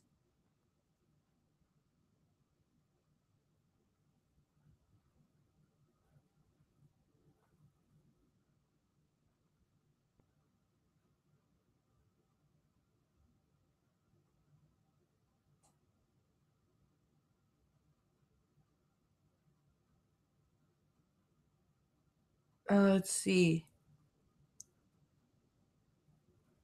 Run away. Oh. Hello, Richo. Yeah, this is fucking stupid. Link. Click here to get the school also added more monitoring of students between classes. You are currently on a text element. Though not all parents are reportedly thrilled about the added dress code limitations, McLean told ABC7 the change will last until the end of the year and then administration will determine if it will take effect next school year. The school district is not the only concerned party. Juul Labs is also committing itself to combating the teen vaping epidemic, noting in a statement to Fox News that Juul Labs shares a common goal with policymakers, regulators, parents, school officials, and community stakeholders, preventing youth from initiating on nicotine. You are currently on. We suspended the distribution of certain flavored JUUL pods to traditional retail stores as of November 17, 2018, strengthened the age verification of our industry-leading e-commerce site, eliminated our Facebook and Instagram accounts, and are developing new technology to further limit youth access and use. We are committed to working with lawmakers, the Surgeon General, FDA, state attorneys general, local municipalities, and community organizations as a transparent and responsible partner in this effort, the statement read. You are currently on. Okay.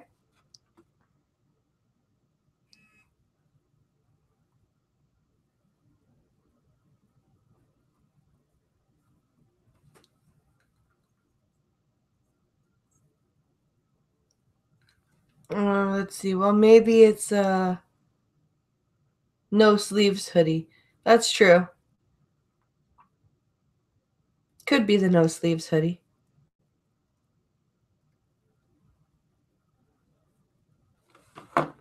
Alexandra Diebler is a lifestyle. Oh, and that's the end of that story. So that's the retardedness going on in Texas, because that makes a whole lot of sense.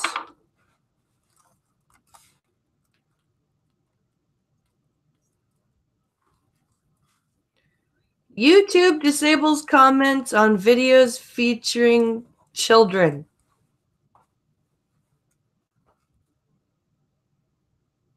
I'm sure we've all heard about this, but we'll read about it anyway. Hello.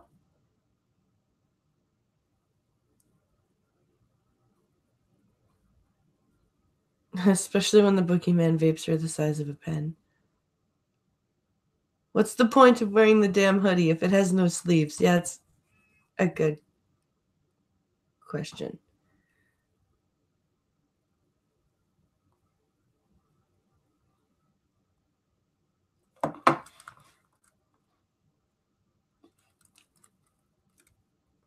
So YouTube says it disabled comments on tens of millions of videos over the past week.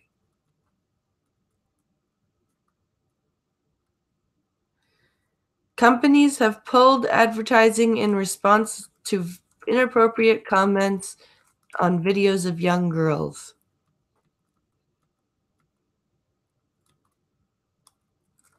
All right, here we go. YouTube has blocked comments on videos featuring children, which could be at risk of attracting predatory behavior following an outcry over pedophiles' use of the platform to share content. The video site said it had disabled comments on tens of millions of videos over the past week. It comes after a vlogger alleged he had discovered a wormhole into a softcore pedophile ring, and several companies pulled their adverts from the site. You are currently on a text element inside of what Matt Watson said he found. Link. Evidence of pedophiles targeting videos of young girls on the site. You are correct. He said their comments often included suggestive remarks and pointed out the parts of videos that might show children in compromising positions. That's just creepy. That's just fucking creepy.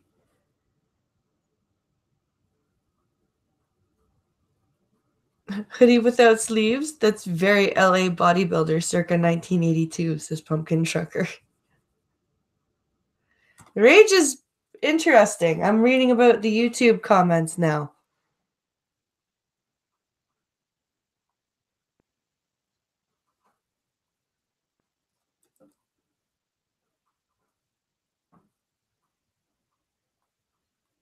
Remember this asshole got debunked by Philly D, Keemstar, everybody, Tipster. Yeah.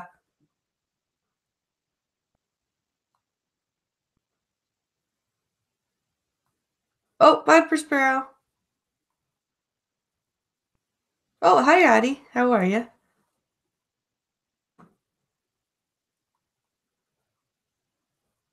This was a ploy to take down the site.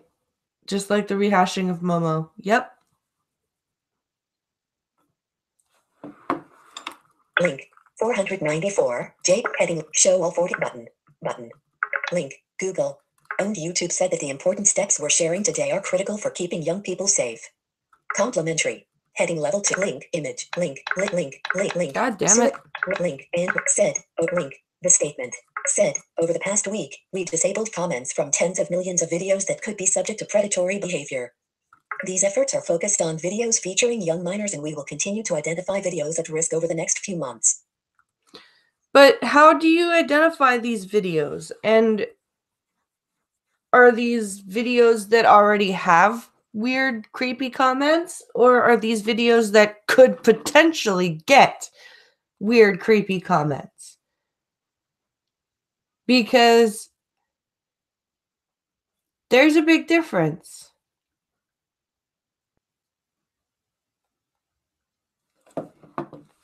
Over the next few months, we will be broadening this action to suspend comments on videos featuring young minors and videos featuring older minors that could be at risk of attracting predatory behavior. But how do you make that decision? Oh, let me guess. You're going to leave that up to bots, right? You're going to leave this up to bots, aren't you?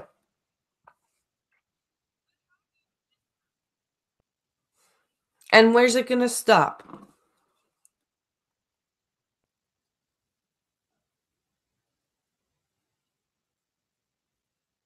PFF. I managed to post creepy comments on furniture assembly videos. Nothing is safe. Now I know, right?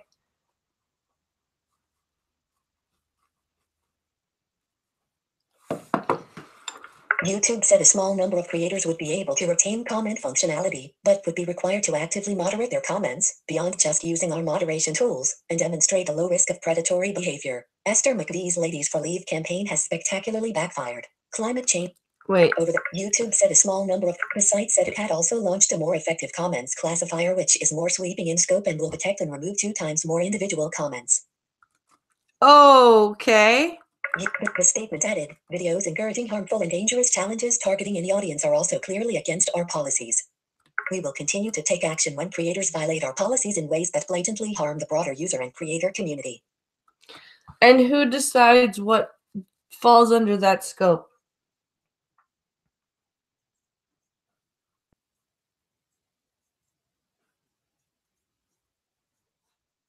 Like, seriously, who decides that?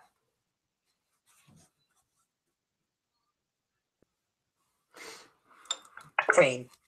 You are currently support free-thinking journalists. Several major companies, including the developer of Fortnite and Disney, pulled their advertising from YouTube over fears about how videos of children were being used.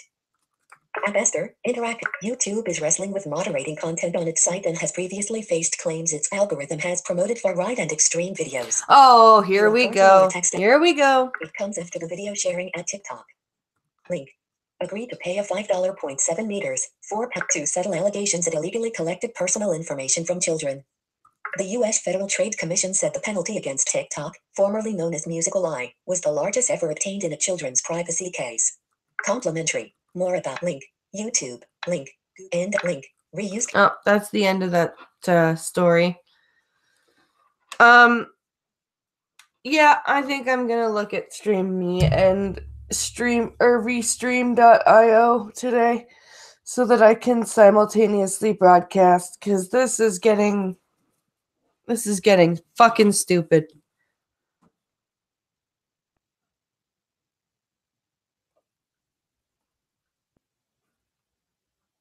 Yep, says Chadwick.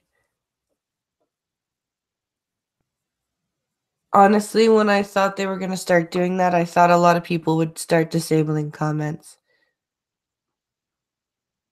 YouTube just killed their non-creator, proud parent user data or user base. Yes, they did. Probably bots. Yep. Then what is the point in people being channel mods? No idea.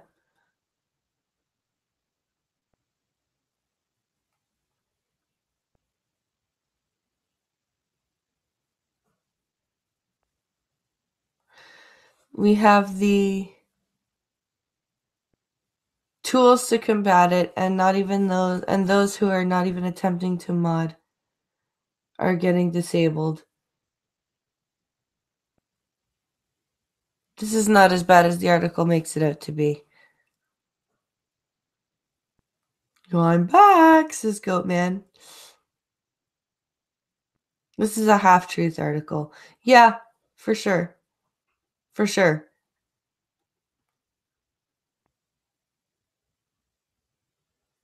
YouTube comments are the only working example of communism.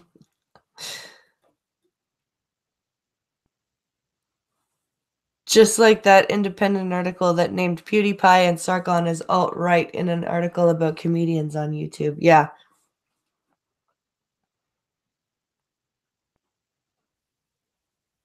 YouTube bots will take over the world. They just might. They really just might. All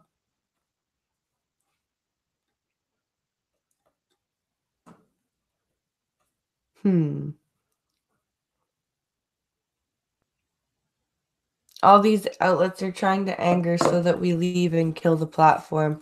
That's a good point, Pincalo. That's a very good point.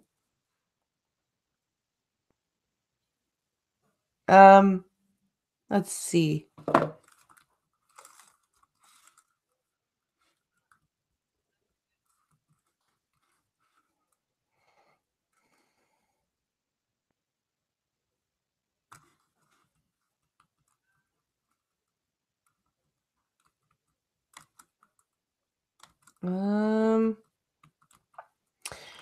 Last article is about, let's see. Actually, it's almost noon. I'm going to save the last article for perhaps the blind and the special or the next coffee stream. And we'll do chat time. Because I needs to go eat.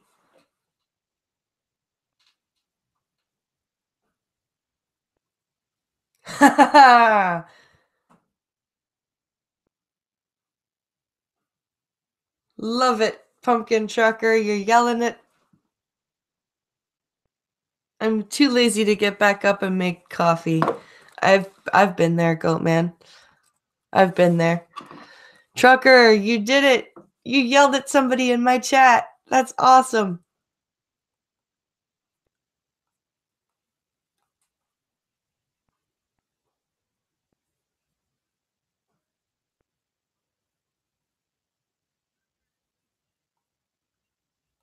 Pink Hollow says, I've been on this platform since 2006. I've seen so many different changes, and I've seen the pattern that what the media is trying to do. Get so many creators to get angry and say they're going to stream me is what they want. Yeah, you're right.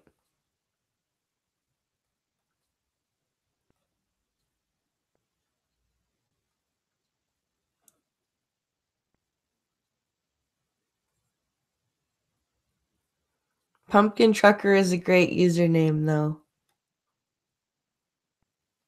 I feel it's innuendo of some sort. I do like the name Pumpkin Trucker. That's great. Oh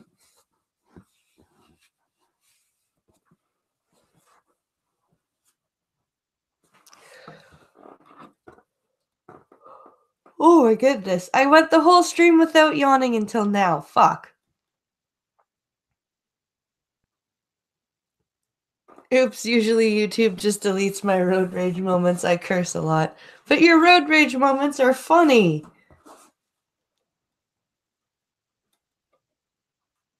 I was hoping that would happen to me one day because you told us the story about that on Blind Girl's stream, and I'm like, oh, maybe it'll happen in my chat one day. It's funny.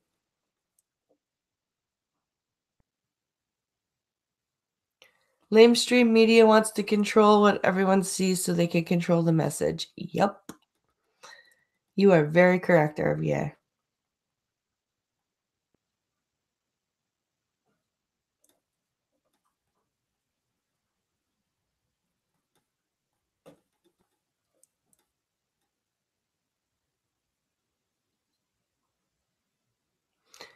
I'm not bashing the platform. I'm just saying that people want people to jump this ship. It's MySpace versus Facebook all over again. What happened when everyone left MySpace to go to Facebook? Yeah, that's another really good point.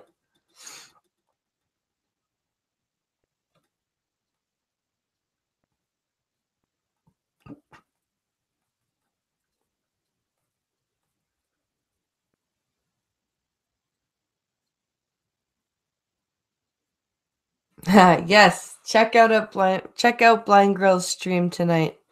She goes live at 7 p.m. Eastern, 7 p.m. Eastern.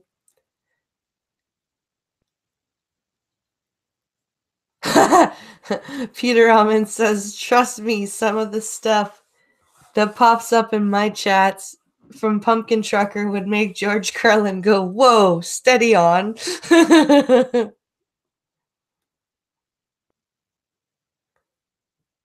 Oops, I just got a 30-day ban on Facebook. Teehee, well, it was fun while it lasted.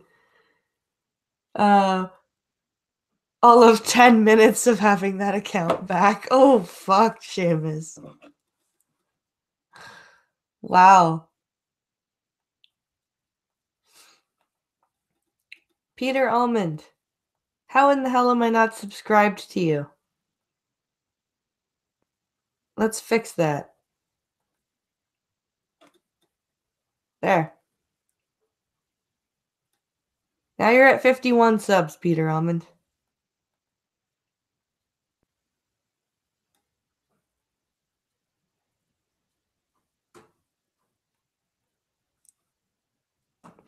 Oh, we got...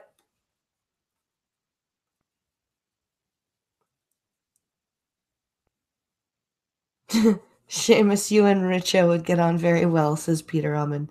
Yeah.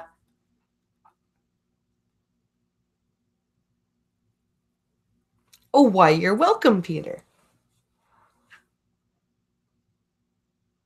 Somebody reported my Facebook account for using a false name last week. Oh, well, that was nice of them.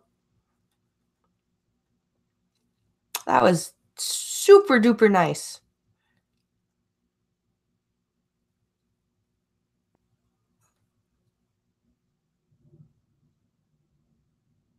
Now you're at 52, Peter, says Seamus. Oh, well, awesome. People are collecting subscribers every which way. All right. Any last thoughts, chat?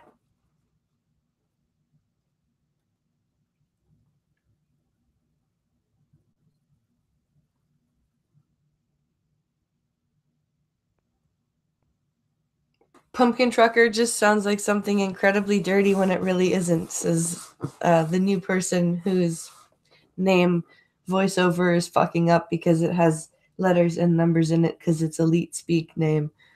That was long-winded. Data Wasteland, good morning. You're just in time for final thoughts.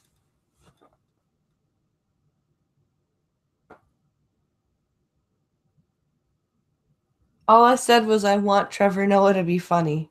Well, how very horrible of you to say they're all you need. That was very horrible of you to say that. You racist ass.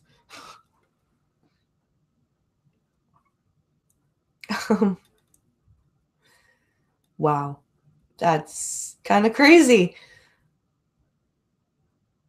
And on that note, you guys, I am going to wrap this up.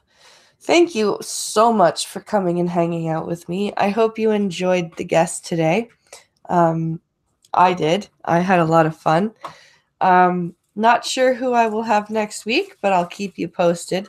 Tomorrow, come hell or high water, there will be a goddamn Star Trek stream. And we will be talking about the equinox at 10 p.m. Eastern Standard Time. And on Sunday, be sure to tune in for The Blind and the Special, also at 10 p.m. Eastern. I hope you guys have a great day. Thanks again for coming. Thank you very much, Pumpkin Trucker, for the donation. I will definitely check out that Bluetooth device you were talking about. And everyone have a great and safe day. Pinkalo, Pumpkin Trucker, drive safe. We'll see you guys later. Have an awesome weekend, everyone.